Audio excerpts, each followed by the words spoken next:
Jenny. Well, if I can.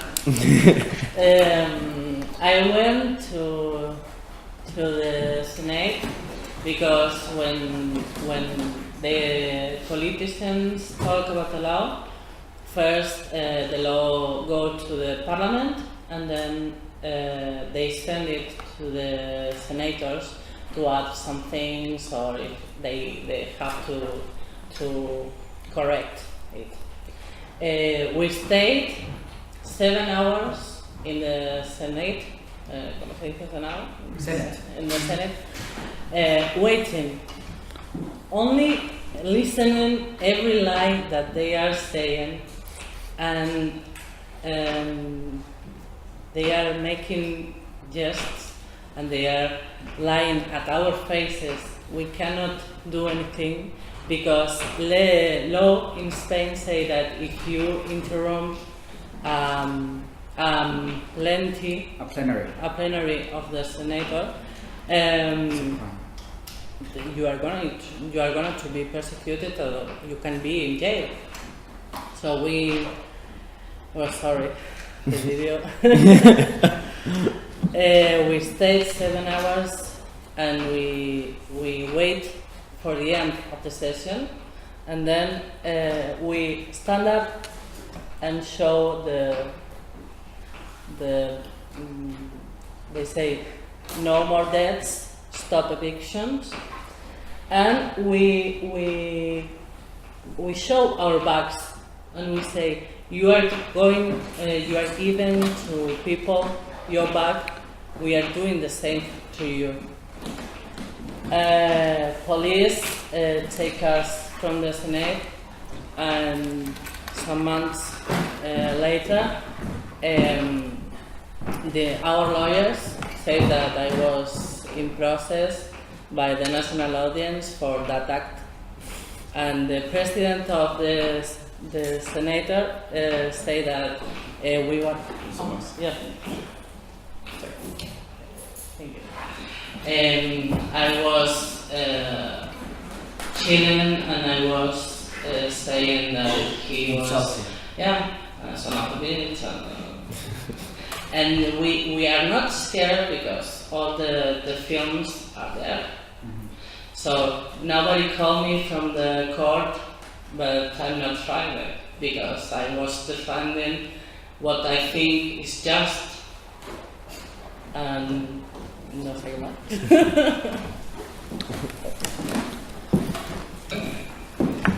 So the strategy of government and mass media was to criminalize the movement and file unlawful accusations that we disturbed the plenary of the Senate, which we didn't, and that we insulted the senators, which we didn't. Actually, when the senators finished their voting and they all voted no, they turned to the balcony where they were. I wasn't there, but Jenny was. You can see her in that picture.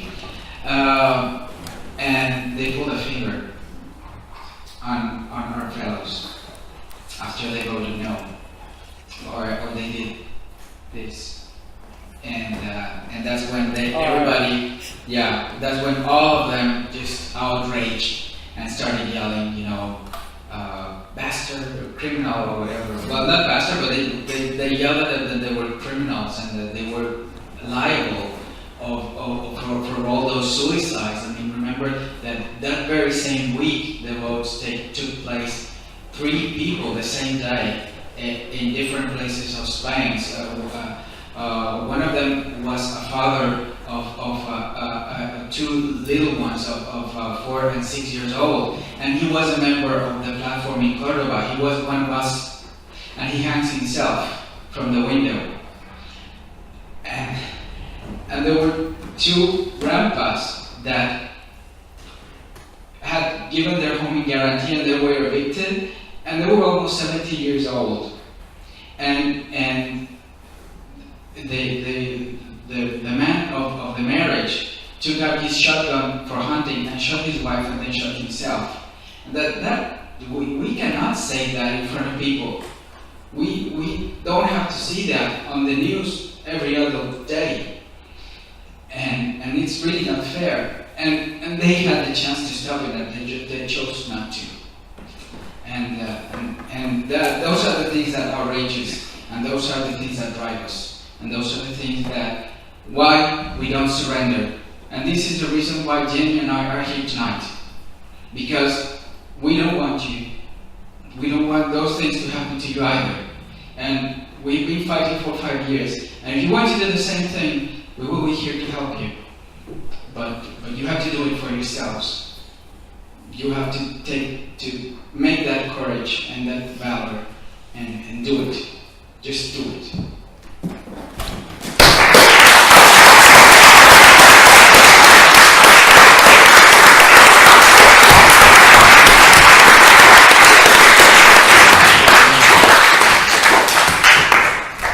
Later on that very same month, the European Parliament gave the PAH the award of the European Citizen of the Year. And the Euro-parliamentaries of the Popular Party in the hemicycle of Brussels accused us of being a terrorist organization. No more words.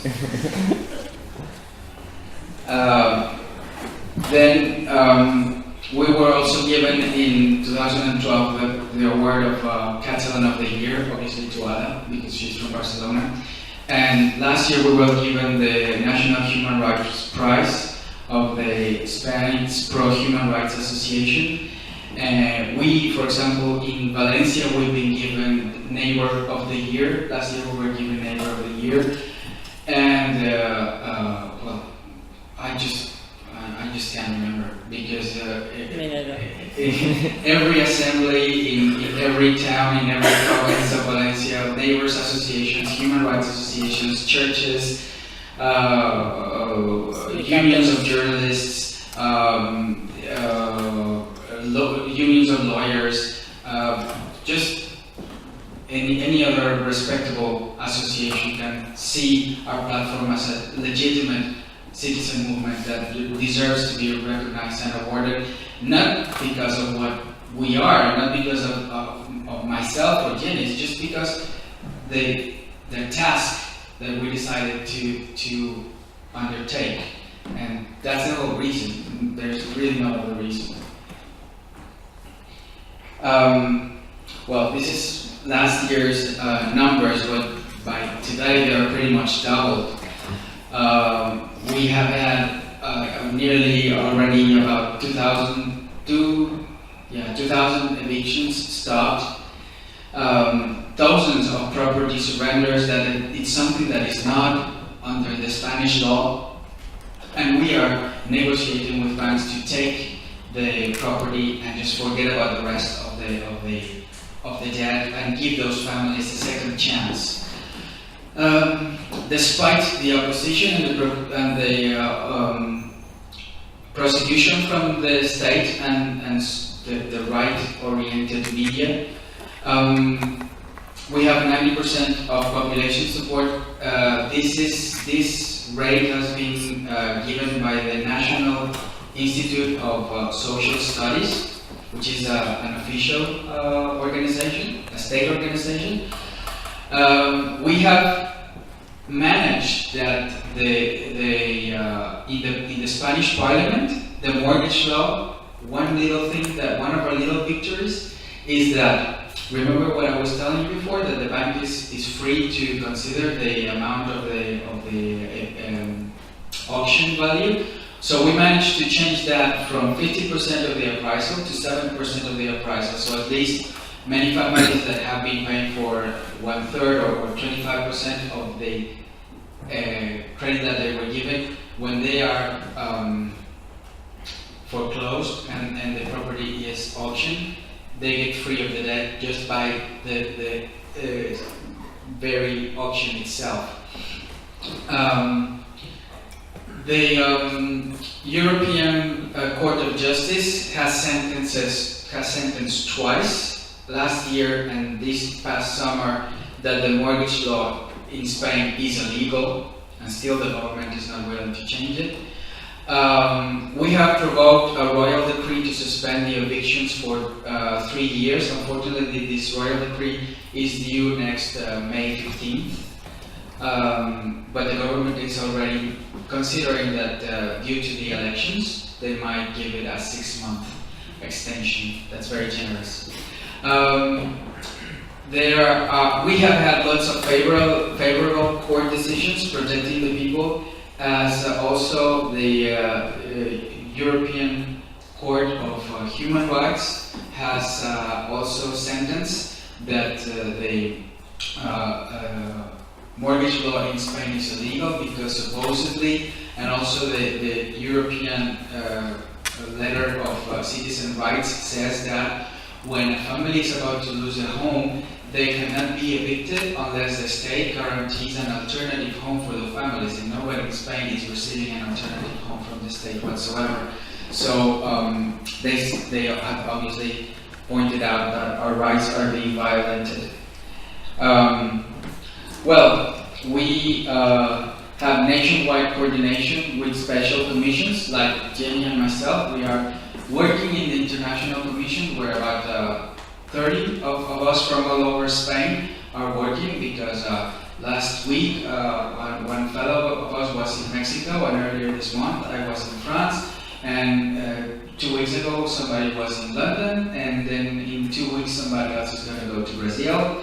And in all these social movements are trying to share or speak out of what the PAH is doing, and we're very happy to do it, and it's really an honor. We are not doing anything to deserve this, but to just to have an honest work. There are local norms organizing tasks to stop evictions, relocations, squatting, bank appropriated buildings and apartments. And well, basically we have our tools are the social networking tools. Every assembly has a Twitter account that is usually administrated or held by 2 or 3 different people. So the Twitter account and Facebook can always generate content and communicate with people. The assemblies are called on Facebook and on the website. All the major cities in Spain have a website of the local PAH that has lots of documents and notices and news from courthouses, from banks, from negotiations. Actions, the scratches. We try to have a permanent communication and the dissemination of our work for all the neighbors of the towns where we're working. Mailing lists, blogs, we use a lot. Basically, all of us use Google Groups and Google Drive for communications. And what am I leaving out? Oh yeah, and WhatsApp and Telegram groups to reproduce messages to the larger community.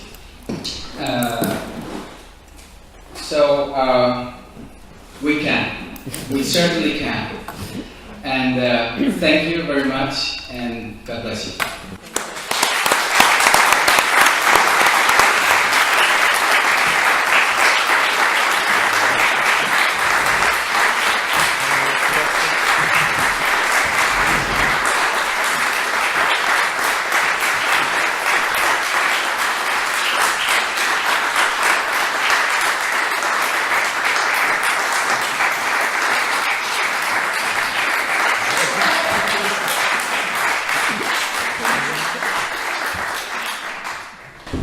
Thank you everybody, that was great, and it was really fascinating to hear the experience of people in Spain and how they're resisting it, and I think there's not much doubt among any of us that it can certainly have an influence on how we go about what we're trying to do here in Ireland. We have time for about 10 minutes of questions and answers, and then Oisin will kind of make some concluding remarks. So I'll throw it open to the floor. Thank you. Come on.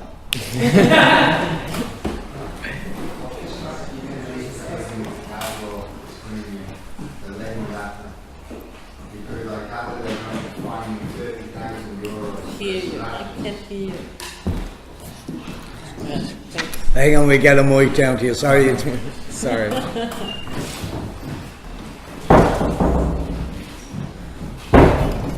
What's your strategy going to be for the gang law, lay mud after? Because I understand they're going to be fining you €30,000 for demonstrating for a scratches. With who? The- La ley Mordaza. Okay. We are putting not only the PAH, but there is a movement called ¿cómo es? No somos criminales? No, we're not criminals, because this ley Mordaza is a law of silence law against demonstrators. Not only the PAH, but also all the demonstrators with the teachers, the healthcare personnel, the people that are suffering from handicap, unions are also demonstrating. So this law is to criminalize everybody who demonstrate on the street. So we are bringing that law also to the European Council and to the Constitutional Court. Already the European Commission has given an evaluation, non-favorable, meaning that this law is against the European Chart of Civil Rights, and we are hoping that we will be able to stop it either in the European Commission or in the Constitutional Court. And however, we have general elections next year. They are very likely to lose them, and when the new government is in the office, we will try to just overrule this new law and forget about it. We're gonna stop. We can't stop. Okay. Do you have a party in opposition in your government? In your government, do you have a party that opposes the Yeah. violence in the government? Yeah. What are they doing? Not much. It's the same. It's the same that You see, unfortunately, in 2011 elections, the Popular Party got absolute majority. So the Spanish Parliament, the majority is reached with, I think, 154 MPs, and they got 187. So no matter what the opposition does, there's no right to veto or anything in the Spanish Parliament. So the opposition is decorative right now. yeah, it's What a are your circus. choices in the next elections? Well, all the corruption scandals and all these violence against the society are really putting a toll in the Popular Party, and they know that they're not going to win, and that very likely it's going to be a change towards the left. So we are figuring out that the next government in Spain will be a left coalition, because the right will not have enough votes, not even to form a coalition with the right. Not only the Popular Party, but the other right parties, they will not have enough, because people is sick and tired. Okay, anyone else? How do you keep politics out of it? Sorry? How do you keep politics out of it? I get the groups. Did that start with the first group who started? That was already one of the decisions that there would be no politics involved. Yeah. You had parts of it. Yeah, we have voted a rule, we have voted a procedure that says that if a member of any PAH that is a coordinator or a spokesperson ever becomes an elected charge or an organic charge of a party, like a secretary general or a gender commissioner or a whatever, science commissioner or whatever of a party, can no longer represent or operate as a coordinator of any PAH. So it gets to a point where a person has to choose whether to continue their work in a political party or to continue the work inside the PAH. Or both. But do you not find that people use the PAH, the work in the PAH, I don't know, because it happens here, to gain public profile? Yeah, actually, Ada and Adrián are now. Ada is running for mayor of Barcelona, and Ada is the founder of the movement. She started to... She resigned in February, and then in June or so, she created this citizen platform with her candidacy, together with many people from other movements that are not from any political party, but are people from movements that are in that list to the city of Barcelona, and Ada no longer holds any sort of responsibility or spokesperson or anything in her assembly. She still goes to the Assembly of Barcelona, but she goes just like an ordinary member. So eventually the exposure and the relevance of people that work in the PAH may end up as a political character. We are not afraid of that happening because we know that if somebody jumps to politics, it's because he's a committed person most of the time. Unfortunately, it has been like that. But we cannot undermine the right of a person to practice politics, because we actually practice politics every day. I mean, what we do is a political claim, but we're doing from a citizens movement, and we want to remain that way. So whenever somebody wants to follow the path of the political work, they're free to do it. They're free to come to the assemblies any day, but if they have responsibilities in the assemblies, they have to quit. And that's it. Okay. Somebody else? Okay. This yourself and then that man there.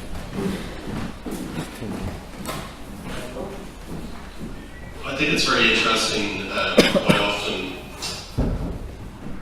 the person who's borrowed the money is presented as being irresponsible and incompetent, and I think there's another way of looking at that relationship, and I think the language around lending and debt is really interesting. The banks have to be seen as professionals who evaluate before they give a loan, whether it's a loan to a business or whether it's a loan to a person for the next 30 years, and their ability to pay back that money and the evaluation of the value of the asset that they're going to buy.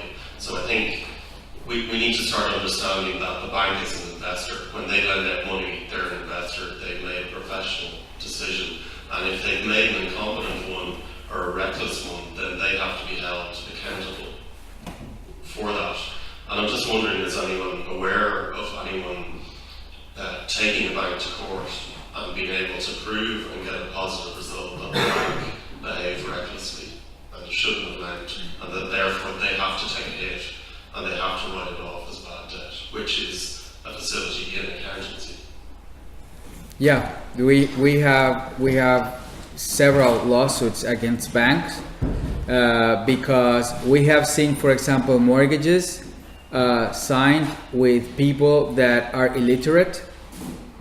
We have seen mortgages with people that do not speak Spanish and never understood what was written in the deed. We have, and this is 100% real because I have taken these cases to court together with the person. We have seen banks who forged the payroll of people to present them as eligible for credit when they weren't, and when they were really earning half of what the bank annotated in the deed to provide that credit. We have seen the most amazing things that you can ever imagine, because back in those days there were lots of pressure. Why? Because we have this flow of cash coming from the sovereign funds of Germany and the UK and France into Spain, and banks were overloaded with cash and they needed that to put that money into circulation, and they were reckless in giving credits. And the tricks that they've done with immigrants, you could never imagine what they did with immigrants. Reality always. I could stay here 2 days giving you examples of what they've done. The cross mortgage, when a guy from Ecuador would bail out a guy from Colombia, or one guy from Africa, from Guinea, would bail out a guy from Burkina Faso, and they didn't know each other, and the mortgages are supporting one another with the asset, and the appraisal is overvalued 50%. It's crazy. It's really, really crazy. We have a campaign that started this year that is called Document the Scam, and we are collecting evidence because we want to build a mass case, a mass prosecution against certain offices and certain banks that really, really did way over what it's beyond any reasonable practice. And Okay. that's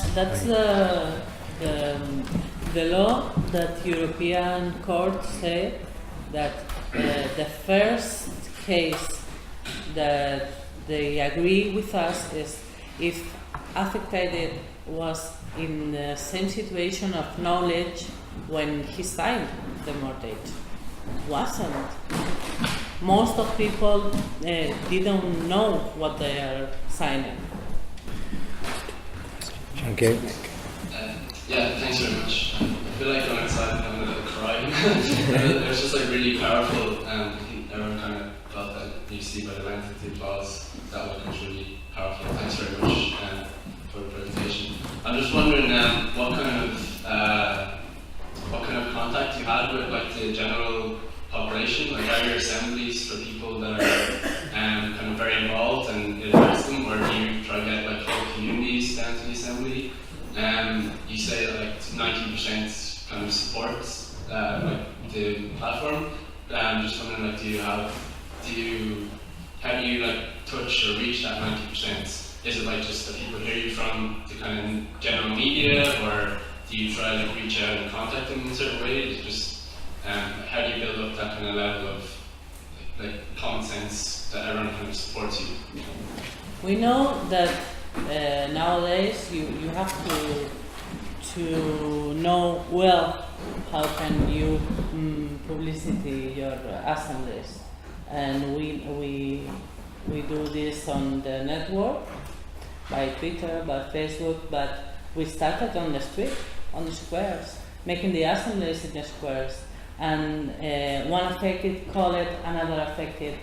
All of people, most of people in Spain have a mortgage, and if I'm talking with you on the dinner about my situation, and you are in the same situation like me, I said, come with me, and we are going to help another people. It's person by person, teaching and quitting the shame that at first gives to you going to an assembly because you felt that you fought, you felt that you are not a good person and you are guilty. When you quit all that pressure, it's okay. People gives us more people because there's a lot of mortgage in Spain. Yeah. Most of the assemblies, for example, in Valencia, we hold the assembly every other Friday, and every assembly we had an average of about 200 people, and usually 1/3 or 1/2 of the people is newcomers, because later that is the general assembly, but then we split all the people into work groups by bank. So when they have enough exposure in the General Assembly, they focus on the negotiations that the group that is working with their bank is doing. Yesterday, for example, we had a demonstration in the main office in Valencia of Caixa Catalunya. There were about 100 people demonstrating outside that office, and we make protests and demonstrations almost every week against somebody.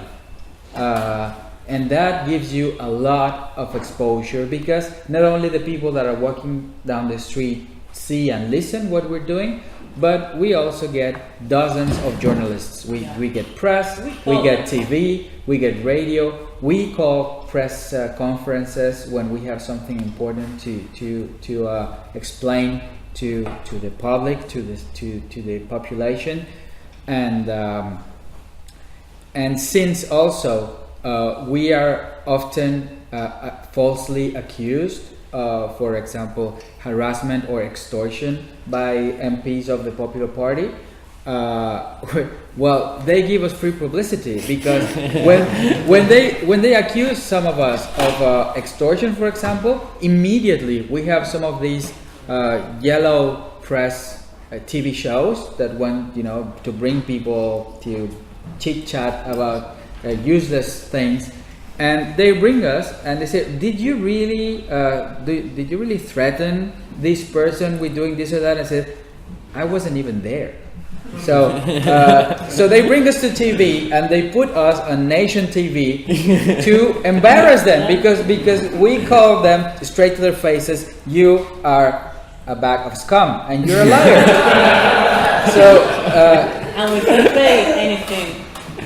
And we do that for free. I mean, we get primetime air TV for free just for defending ourselves. It's really crazy.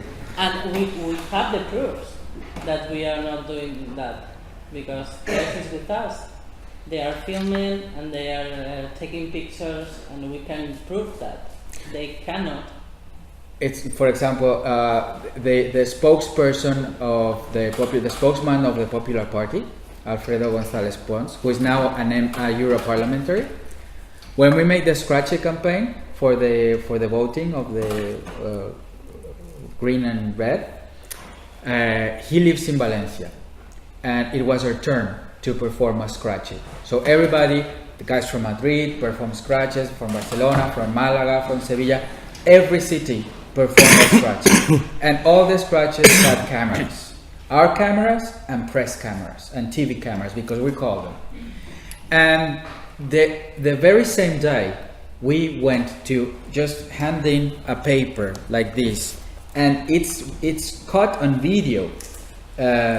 Jenny was there, but she didn't went upstairs. Somebody else went upstairs. They rang the bell twice. Nobody answered the door. They took the pledge and they slid it under the door, and then they took a copy of the pledge and they taped it to the door, with masking tape, and they left. And that is taped. And that is taped. And that guy, the spokesman of the Popular Party, said that we banged his door like crazy, that we damaged his door, that we threatened, for 10 minutes, that we threatened to turn the door down, to ram the door or turn it or leave it on fire, and that inside the house there were 2 children alone, and then, for example, the child protector. The child protector then asked him, "How come you had children alone in your apartment? Why are you leaving children unattended?" So he was that ridiculous. So he said that. And he said that we were threatening the children, that if they didn't open the door, we would hurt them. And all that is caught on tape. So he said that to try to demonize us.